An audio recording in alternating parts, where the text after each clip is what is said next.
El bosque que no era nuestro. Esto ocurrió hace aproximadamente un año. No es una historia que cuente con facilidad, pero creo que ya ha pasado suficiente tiempo como para relatarla tal y como sucedió. No voy a decir el nombre del pueblo. No por dramatismo, sino por respeto. Solo diré que está en Cantabria, en una aldea pequeña, muy pequeña, de esas donde todos se conocen desde siempre y donde cualquier cosa fuera de lo normal se nota enseguida.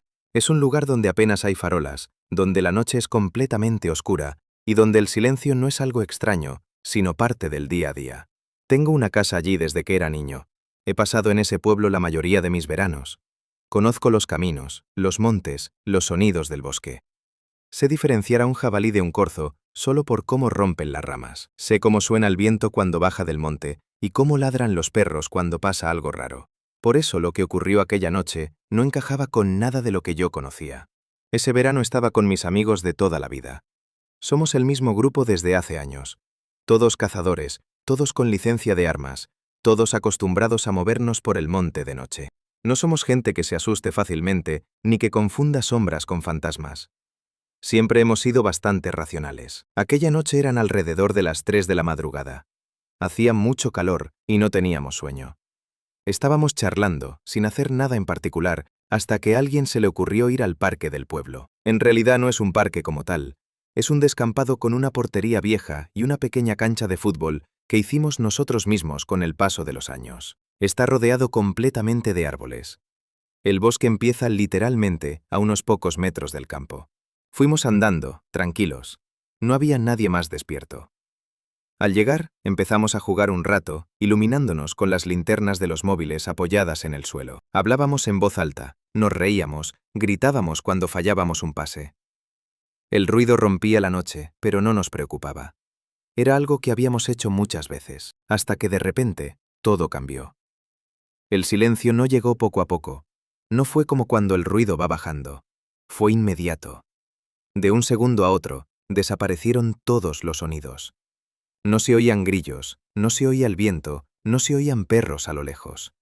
Nada. Era un silencio tan completo que resultaba incómodo, casi antinatural. Recuerdo pensar que algo no estaba bien, incluso antes de escuchar nada más. Uno de mis amigos fue el primero en decirlo en voz baja, casi como si no quisiera romper ese silencio. Dijo que algo no encajaba, que aquello no era normal. Y entonces escuchamos el grito. No era un grito humano, tampoco era el sonido de ningún animal que conociéramos. Era grave, largo, profundo, como si algo se estuviera ahogando o quejándose desde el fondo del pecho. No tenía palabras, no tenía forma, simplemente era un sonido que helaba la sangre. Venía claramente del interior del bosque. Nos quedamos quietos, sin movernos, tratando de buscarle una explicación lógica. Pensamos que podría ser algún animal herido, quizá un jabalí o algún ciervo atrapado en una alambrada. Pero esa idea empezó a perder sentido cuando escuchamos los pasos. No eran pasos rápidos ni nerviosos. Eran lentos, pesados, marcados. Las ramas se rompían con un sonido seco, fuerte, como si aquello que se movía no tuviera ningún cuidado al hacerlo. No sonaba como un animal huyendo, ni como algo asustado. Sonaba como algo que avanzaba porque quería avanzar.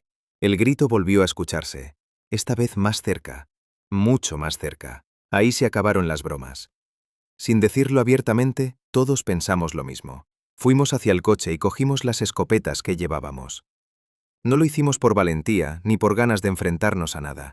Fue puro instinto. Algo nos decía que aquello no era normal y que teníamos que estar preparados. Volvimos al borde del bosque. Encendimos las linternas y apuntamos hacia los árboles. Y entonces la vimos. Entre los troncos, a menos de 3 metros de nosotros, había una silueta completamente negra. No reflejaba la luz de las linternas. Era como si la oscuridad tuviera forma.